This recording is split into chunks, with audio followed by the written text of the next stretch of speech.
about the weight loss lies that you might be believing that are severely impacting how your weight loss journey is going. There's many lies out there because the devil is the father of lies. Yes. We have to get those lies out of our head because there's so many of them, and we know that it's possible to lose weight despite the lies in our head. Exactly. So today, like what we're going to do is we're just going to really address one major lie that we've heard over and over and over again from so many women that we've worked with. So we're going to pick one lie per video and kind of talk through it. And so today's we're talking all about how people have this lie in their head that says that their genetics dictates their size. Because of my genes, I'm never going to lose the weight. Yeah. And that is a myth. It's a lie. And we know that achieving weight loss, if you have the disposition and come from a family of and a genetics of obesity and being overweight, it is challenging. We're not going to lie about that, but it is certainly possible to lose the weight. In fact, as you say that, I think the biggest thing that I just thought is like, you might have some extra challenges with that Yes. the next person doesn't. But the next person is going to have a different challenge that you're not going to have. The next person might have an unsupportive spouse. The next person might have like serious pain and they can't really move their bodies. The next person, like there's so many challenges that we can encounter that when we get in our own heads and say like, well, I can't ever do it because of X, Y, or Z, that's where we can't do it because that lie is just going to stop us dead in our tracks and we're never going to actually succeed because we're busy believing lies instead of focusing on truth. In fact, I just read a study about twins and they had a genetic makeup of being overweight, of obesity, and that ran in their family. So twins, as you know, have the same genetic makeup. Well, at around 30, they had a little bit of a scare from the doctor because they were having some health problems because they were overweight. Now, one of them decided to change his lifestyle, decided to get healthy, decided to make a difference. And in the coming year, he changed his lifestyle. He started to eat healthy. He lost 60 pounds and he changed the whole course of his predisposition. Amazing. Yeah. And so... And the other one didn't? No, the other one didn't. The other one stayed just the way it was, didn't want to make a change, kept eating the processed junk, and stayed unhealthy. But so it was just really good proof of knowing that just because you have this genetic makeup does not give you the excuse to say, I just can't do it. Yeah. It's never going to work for me. I'm always going to be this way. Yeah. And we want to give you this verse as well because, well, we have two verses to talk about today, but the first one you had, and I'm going to let you read it. It's Psalm 139, verse 14, and I'm sure you know it. I praise you because I am fearfully and wonderfully made. Your works are wonderful. I know that full well. And, you know, as we think about being fearfully and wonderfully made, our bodies are incredible. What we can do with our bodies and like how we can reclaim our health and reclaim our weight is absolutely incredible. And, you know, I don't think that God's design for our bodies was being overweight and sick from the food that we're eating. No, I don't. In fact, I know it's not because it's making us sick, right? And so that's not the plan. No, so you might have this horrible genetic history. In fact, I don't have a great genetic history myself. So that's why, you know, we're talking about one of these, this is a big topic in so many people's world. Mm-hmm. But I love this saying that came from these twins. Genetics do not determine our destiny. And that just is so encouraging to me. Like, just because my dad had a heart attack and a stroke and my mom had Alzheimer's does not mean I'm going to be like that. Mm-hmm. You know, maybe that is in my future, but I'm doing everything possible so that it isn't in my future. That means me making a lifestyle change. And so if you have a genetic history of obesity, make that change. Let that be enough of a scare to make you change your lifestyle. And I just want to give you this encouragement from this other verse. And I just love this verse, but it says, "But as for you, be strong and do not give up, for your work will be rewarded." And I heard a little devotional on this verse today. We can't give up. we have to keep going. We have to move forward in our work for the Lord. And our body is a temple. Our work will be rewarded. And the devotional said, this is a promise. It's not, it might be rewarded. If you do the work, your work will be rewarded. And I just love that, because in weight loss, that's work. We know it's work. Yeah, hard work. Yeah, you have to choose your hard every single day, but you will be rewarded. And that's a promise to take to the bank. Yeah, well, and we should clarify too. You will be rewarded doesn't mean you're going to have the perfect body shape and skinny everything. If you're an apple, you're not going to change to a pear. No, like your body shape is your body shape, right? And so we have to learn that this is about health. This is about reclaiming our weight, not trying to be perfect, skinny, size 0 or whatever your ideal version of perfect is. That's right. And further to your comment about genetics, there's obesity genetics for me. Yeah. Okay. And so there is not for my family, but Casey has it because of my husband. Yeah. Like morbid obesity on my dad's side of the family that actually killed one of them. And so I could use this as an excuse too. Well, I guess I'm just doomed to be fat because, there's obesity in my genetics. Because I'm not built small, right? I'm not a little petite person.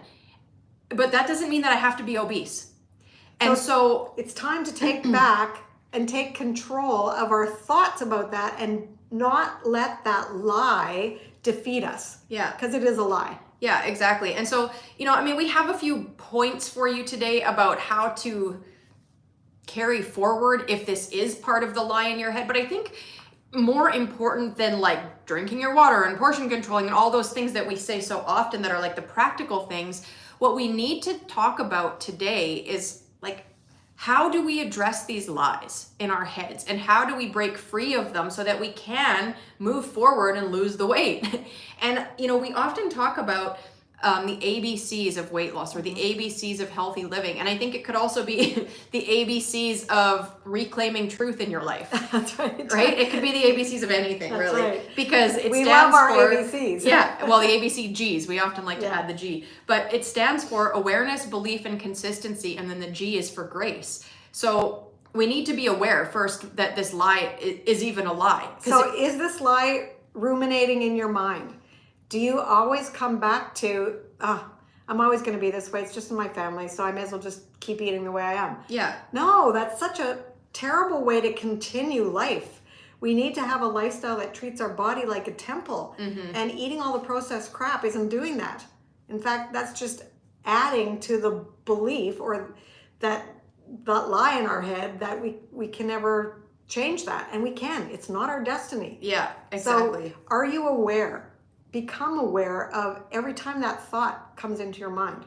Yeah. So awareness, you have to become aware of it. So that's why we're doing this little series, because often these lies that get in our heads, we don't even recognize them for what they are. They just ruminate in our heads all day long and we just think it all the time, but we don't ever go, what am I thinking about here? Yeah. Right? And so first we have to become aware that it's actually going on. Next, we have to learn to believe the truth. And the truth is, we know the Bible is the living and inspired true word of God. The truth is in the word of God, not in the lies from the enemy. And so, that's why we picked both of these verses today, because our work will be rewarded. You were fearfully and wonderfully made. It doesn't say you were fearfully and wonderfully made except for the bad genetics that you received, right? That's not in there. No. And so, we have to learn to believe the truth. And the truth might be that you do have family genetics of obesity. That might be the truth. And it might make it harder to lose the weight. But it is possible to change your destiny. It is possible to lose the weight. You just have to really be consistent, which is the next point. Yeah. And so the C is consistency. We have to do the good things consistently, time and time and time and time and time again, over and over and over again for the rest of your life. Did that scare you away?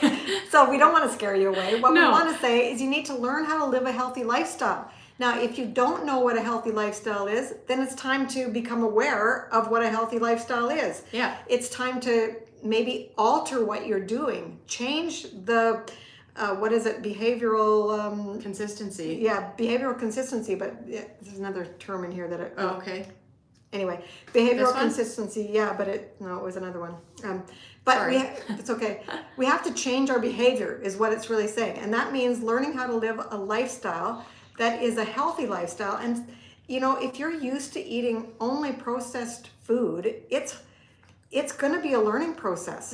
And so I'm going to say right now, if you want to change your lifestyle and you don't know how, we would encourage you to get our plan. It's called the 10-day WeighDown Plan, because it teaches you how to live a healthy lifestyle. And that's what we have to do consistently. It's going to teach you how to alter recipes, how to portion control, how to pick foods that are low on the glycemic index, that aren't going to spike your sugar in your blood. You know, you need to learn how to live a healthy lifestyle. Yeah. It's the plan that we've both used to lose the weight, and we live this lifestyle for life. Yeah, and I don't know what the numbers are, but I think it must be 1,000 women plus who have done this 10-day WeighDown Plan, and the feedback that we have gotten is amazing. And so if you are looking for a way to lose the weight that is about putting God at the center of the journey, surrendering it, and then learning how to create a healthy lifestyle for yourself, then we would highly recommend you check it out. The link's in the description. And I just wanted to say one more thing about, the G. We forgot the G. Yeah. And so the G is grace. And so I think even you just said it, right?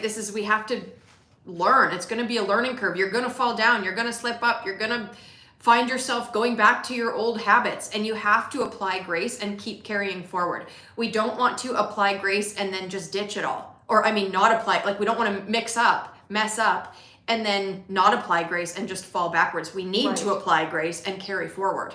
Yeah. And what I was trying to say before is cognitive behavioral therapy, which is learning how to change your behavior. And, it all has to do with your cognitive ability. We know that we can do it. We know that we can change our mindset. And we can do this. We can change the trajectory of our path, of our life, of our weight. Yeah. So let's do it. Yeah. So we'd like to know from you in the comments today, is this a lie that you have been believing or that you struggle with, thinking that you're just doomed to always be overweight because you have a genetic history of obesity or, being overweight in your family and in your genetics? So let us know in the comment section. And hi, Elaine. Nice to see you here. Finally, you're here alive again. Yeah. Glad you're here. Yeah. So do we want to talk about a few of the... Well, I think we should just talk about a few of the little things that we know that you can just change. Like, I don't know if it's going to be drastic or a little bit at a time. Some people like to go, okay, I'm doing this. I'm going to change my lifestyle. I'm going all in. Yeah. And other people go, no, I don't operate that way. So you know yourself. How can you change? Can you change drastically, or do you have to make changes a little bit at a time? Like, one of the things that you can do is to just really get back to basics. Focus on whole foods and get rid of the processed crap. Yeah. Because the processed junk food, and I'm talking about packaged foods that you buy in the store that are a meal and you plop it in the oven. Check the ingredients, because often there are so many ingredients that are not helpful for weight loss. Well, it's like I talked about a while back. A friend listened to some podcast and was telling me how, according to like the criteria for what food should be, what was it? Oh boy. 80+% I think of the foods that are in our grocery stores could not even technically be labeled as food. And some of them That's disgusting. It is. It's disgusting. And some of them have over 90 ingredients, and that are not food. I don't know how many of them aren't food, but it's like we're harming our bodies, and we're keeping us stuck in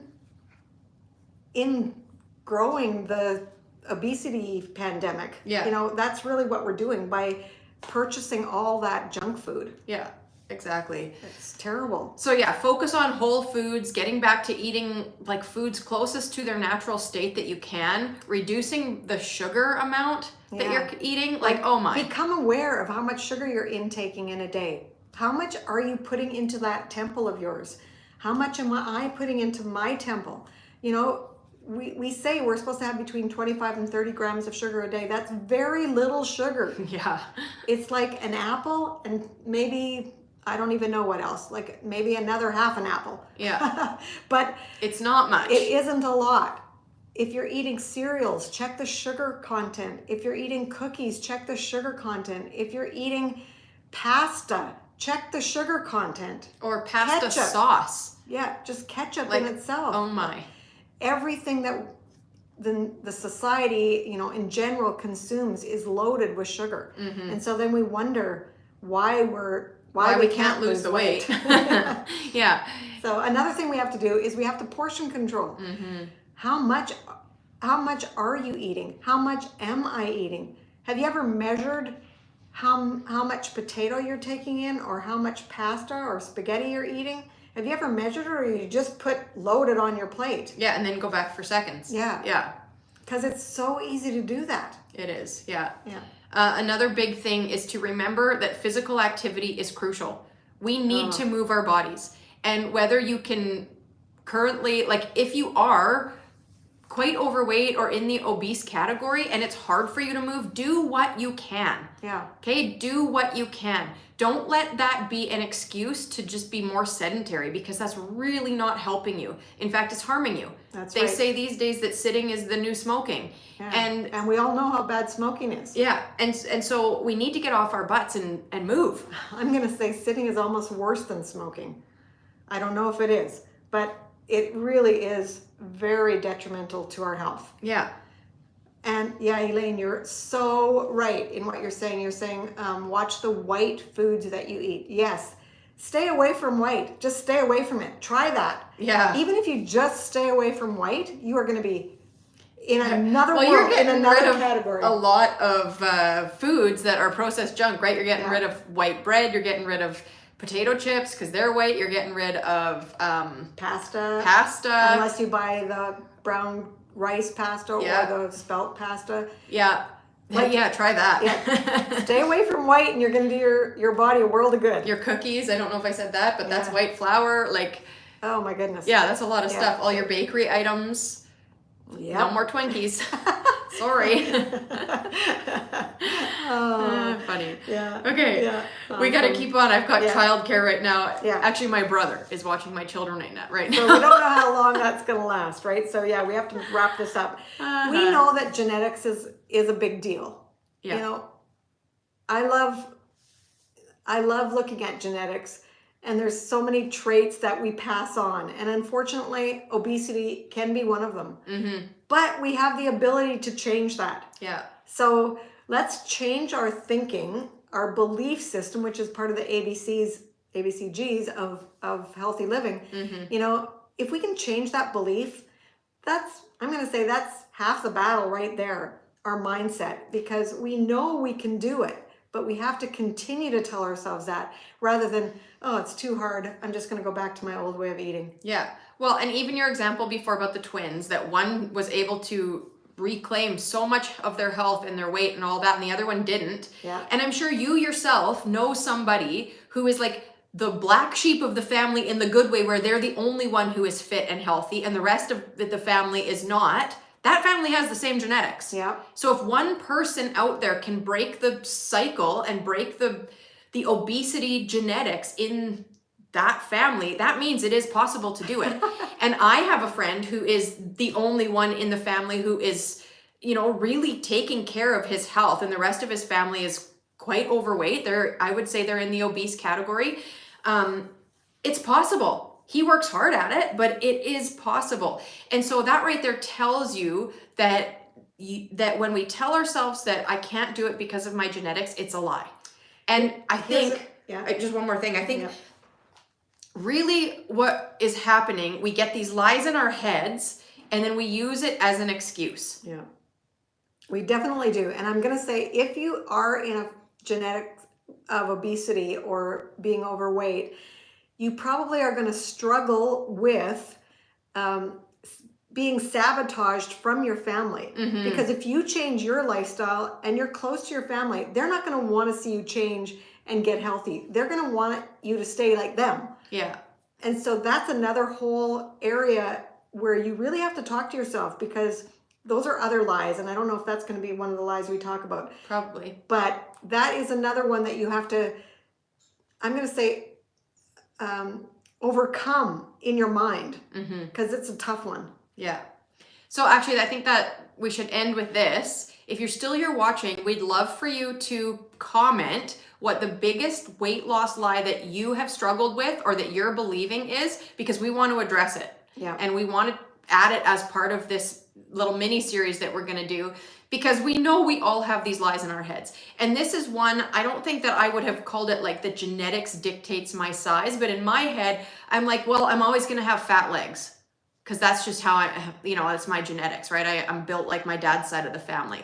And yeah, I don't have skinny legs, but that's no excuse for me to just not care about my health. No, absolutely not. Right? And that's what it ends up doing if we just give in to the lie and continue believing it. Yeah.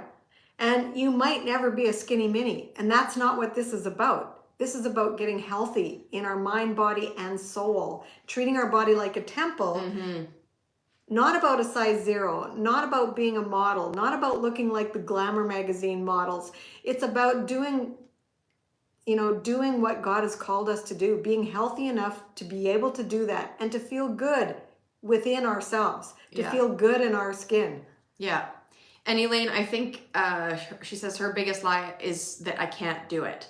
I think that might be like our finale one, because I think that is such a big one. Yeah. That is a big one. Of course you can. Exactly.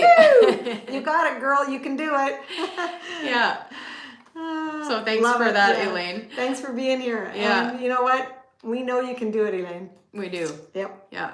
So anything else? I think that's about it. I think we're going to end like this. Treat your body like a temple. Not a trash can. See you next time.